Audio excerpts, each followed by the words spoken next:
Good afternoon, YouTube. Welcome to Fairface Bell Productions. So today we got a brand new bike that we're adding to our rental lineup, the Talaria Sting, and we're really excited to finally be getting into the electric dirt bike scene. We've had a number of people ask if we were going to do electric stuff. People are very curious about it, and nobody rents these in the local area. So websites like friendwitha.com, nobody rents any of these in the local area.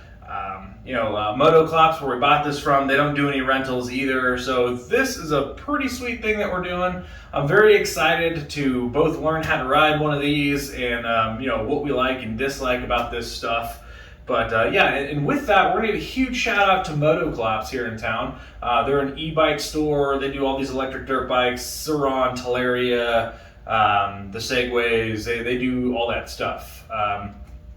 So they helped us out. I went in there and we were like, we want to get a bike for rentals, and what do you recommend? We want to have something that's been has some upgrades on it, has some things that people want to ride. And so in the future, we're going to be looking at maybe having one that's just completely bone stock so people can try it out and see what they're getting themselves into. And then having some upgraded ones as well, different wheel types. This one, I'm going to have a different controller and larger battery coming on it and things like that. So we have some exciting stuff that we're doing with the Talaria, and this is just an initial walkthrough and why we chose this bike. So a lot of why we chose this Talaria Sting over some of the other electric models out there were that we took the recommendations of Motoclaps for one, and doing the research myself, looking up the Suron Storm BX, right? Or is that right?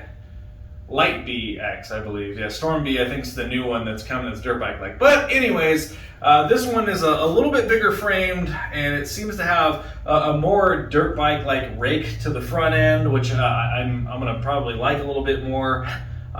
Little less mountain bike feel is kind of what we were going for. And we plan to try the other brands as well. It's not that we hate one or the other. It's just that this is what they recommended. This is what we were going to start with. So we picked it up, and we're gonna try it out. Now this one came with the D&M forks in the front, which I know are not as good as the Fast Ace forks, and then the factory forks, so I've heard. And then the Fast Ace shock in the rear. Now, from what I've been told, the front forks on pretty much all of them, some are better than others, but they're very mountain bike-like, and they're just much better options. So we were already looking at upgrading these. Everything on the bike currently is stock, how we just got it. So I didn't think it was a big deal that these might not be the greatest, but we do plan to have a few rides on this thing completely and totally stock to give you as the viewers and everybody else an idea of range, what it feels like, and what modifications that we want to do right away. Now, if you're new to my channel and you're looking at this because you're really into e-bikes and you want to get stuff, well, we're obviously new to this stuff. You can see behind me I have a whole bunch of dirt bikes, and of course a random street bike. But we are a dirt bike rental company here in Colorado Springs, Colorado, A&M Moto Toys, and our goal was to rent motor toys. And that doesn't matter if it's electric, gas, or whatever it may be. The idea was to get people out riding on what they're comfortable in, what they're interested in buying down the road, if they want to try out one of our GPX bikes or the Talaria, the Riehu. We want unique bikes that people can try out and then eventually make their decisions to buy a bike. Or if you're in town and you want to, come out and do some riding here, maybe fly in, we've got some great options that are priced very reasonably. So I want to talk about electric versus gas real quick, because I own an electric car for quite some time. I had a 2018 Chevy Bolt that I had for a number of years. I put over 100,000 miles in that car in just a couple of years. It was really a fantastic vehicle. In fact, it turned me on to a lot of electric vehicle things. I say that because it was a fantastic experience. No oil changes, the car did really well. I made almost 150 to 170 mile round trips every day from Colorado Springs up to Denver and back. And it was really just a fun car. It was smooth driving. There's a lot of advantages to electric.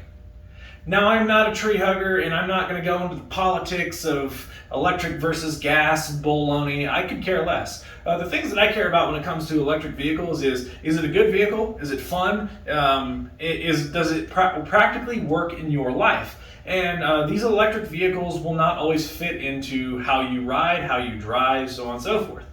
Of course, the biggest limitation to the Talaria Sting is going to be its battery. Now, a stock battery, I'm told, will last for about 2.5 hours of riding or 30 to 40 miles of actual trail riding. And that's going to vary a lot on your terrain. This is just taking the advice in what Motoclop said at this point. So that seems to be a really good place to start. And that, I feel like, is actually pretty reasonable. A lot of people that I see go out only ride for a couple of hours anyway, and the battery is hot swappable if you need to. But the limitation of these is that batteries are very expensive. So you can upgrade the battery right away, and which we're doing. We have a 57 amp hour battery coming for this. It's on order. We're sticking to the 60 volt system, but I might get to that here in a second. Yeah, so the bigger battery is I believe couple grand.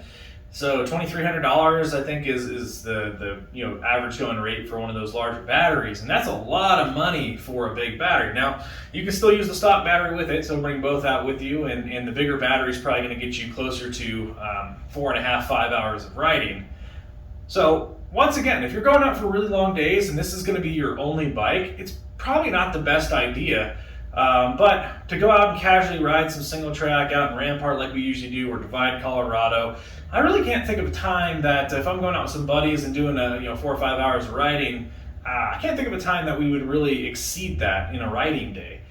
And that makes it pretty attractive to me. Some other differences with the electric vehicles is, the controls are going to be different. There's no clutch. These are direct drive to the ground, lots and lots of torque and power right away. Your rear brake is, of course, on the handlebars. Some things are just a little bit different about it. You have regenerative braking, which gives you an engine braking type feel and will recharge your battery a little bit. And then you really, in this form factor, you have a much smaller, lighter bike. This bike, I believe, weighs just a touch over 125 pounds. So that's it's an extremely light bike. So there's just a lot of differences that I feel that I'm also excited to try out and see what we like and what we dislike. I can tell you right away, the thing that I probably disliked the most when I sit on this and rode it around the neighborhood was how short the bars are. These are very much mountain bike style bars. So I've already ordered bar risers from Warp 9 and then much taller bars as well. So to get more of that dirt bike feel. Another big difference with the Talaria is 19-inch wheels, and these are skinnier wheels. I believe they're 1.6 rims, so the width is quite a bit smaller. And with that, might have some different limitations and different feel compared to a 21-18 setup on a normal dirt bike. Although, I don't know, I haven't ridden it yet, so I'm going to save judgment on the wheel size until we've really gotten into riding, but we probably are going to put a 21-18 at least on this one. This one right here is going to be our decked out all the way model. This one's going to be it's going to have the back 4000 controller, which we'll go to when I do my walk around here in a second. It's going to have the bigger battery, so on and so forth. Egg rider to all the things that we paid for. So this one is going to be kind of a premium model, along with upgraded forks and rear suspension. And that was what we really want to showcase. This as the best you can get, and it's not cheap either. So this is kind of the other thing. The Talaria starts, I believe, at $4,600. And with all the upgrades that we bought, I think we were coming in right at $7,800 with all the upgrades. Okay, I'll go over some of the features on this bike, and keep in mind I don't have all the details memorized right now. Later date, we'll go over the exact parts, details, and everything else. But we're looking at the rear of the bike here. Here, let's turn my flash on. We're looking at the rear of the bike here. It has a very mountain bike-esque hydraulic type brakes. I've heard that they can wear out pretty quick. We'll see. I've also heard that they work very well. I got no qualms with them so far. They feel like normal dirt bike brakes when I was riding around the neighborhood. So there, through the frame there, you can see the battery. At the bottom, we got kind of that cover for the transmission. Oh yes, another important thing is that the Talaria has a gear-driven transmission, and I'm going to say transmission loosely. It's basically just a reduction drive to the rear chain, basically so the motor can spin faster and provide power to the rear end. There's no actual gears. Stock controller right there. I like that it says Talaria. It's kind of cool. I kind of wish the upgraded ones we could use that very basic LED headlight. Although, you know what, it works. It's bright enough for casual use on the street. If you were going to be out on the trails, though, you'd definitely, much like most dirt bikes, you'd want a real dedicated brighter light. And then over here, of course, standard kind of chain drive. Unlike the Surons, like I said, this has gears back there instead of having a belt. I know a lot of people like that. This bike also does have a horn. I believe in Europe these are fully street legal, and here they are not. In fact, I feel like most states in the United States just doesn't know what to do with these. And underneath, this is a decent little thin aluminum bash plate. I hope that holds up. I saw a company that I was researching last night. Forgive me, can't remember their name, but they have a much more substantial bash plate that goes on. Pretty excited about that. All right, and then on here we've got our little dash and everything else real quick. And then, of course, these are the top of the forks. There is compression, or preload and rebound adjustment up here. We'll play with it a little bit. Most people say that there's just not a whole lot of adjustment in these. Have a little keyhole here, and then you twist that, and if I can pop it open with one hand. There we go. So that little key pops open your battery compartment here. And then, of course, this is your stock battery. And, I'm going to pull it out of here. It's pretty cold in Colorado. It's snowing right now, so we'll pull the battery out here in a little bit. But just some fun facts. There's a breaker in here. Anytime you pull the battery out, you want to make sure that the breaker's off. Then you can unplug it. Things like that. Pretty simple. Otherwise, you plug it in and go. There's really nothing crazy about it. And I'll flip it on just for a second here. I'll close her up. This is your main key. Just like any other bike, you just flip her on. And then, yeah, you just flip her on. It'll give you your little display here. It'll say wait. Got to have the kickstand up, and you actually have to hit a start button on this one. Kind of a weird sequence of events to actually get it going. I guess they don't want people to accidentally whiskey throttle themselves to death as soon as they turn it on, which is maybe fair. But you can see the cockpit here. Those handlebars are very low down. If I had anything to recommend to the company, it would be put higher bars and taller handlebars on it. I can't see anybody enjoying riding like this. That looks nuts to me. Anyways, guys, I'm pretty excited to start out with one of these bikes, and we're really moving along with getting some new inventory and things. We just picked up this Honda VFR 800 as part of our rental fleet as well. I'm very excited. I love the VFR. This is a bike that is near and dear to my heart.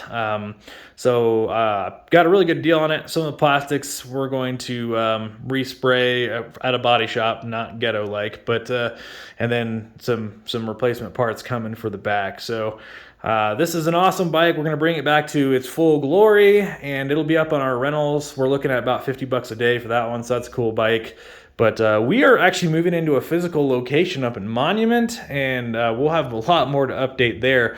And we'll have all of our rentals and storefront all up in Monument, Colorado. So feel free to reach out to A&M Moto Toys. The Talaria is not going to be up on our website quite yet. I want to get it... we want to do all of our reviews and writing and stuff on it, and then we want to get all of the upgrades done to it as well. So we'll look at some of that. Over here, I've got a charger, and then I've got that back 4000 controller for this thing, and a few other little items that we ordered with it. We wanted the ability to adjust tunes to give people, maybe it's a newer rider, they're trying this out, they've never really done it before.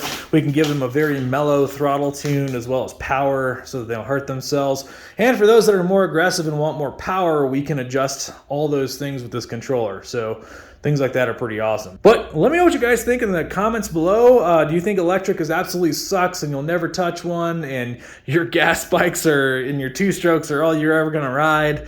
Or would you give one of these a try and, kind of open your mind up to new fun and new toys out there? And for the record, we're not for getting rid of any gas bikes, obviously. But, I'm all for new and exciting things that are out there and testing out stuff. I love new technology.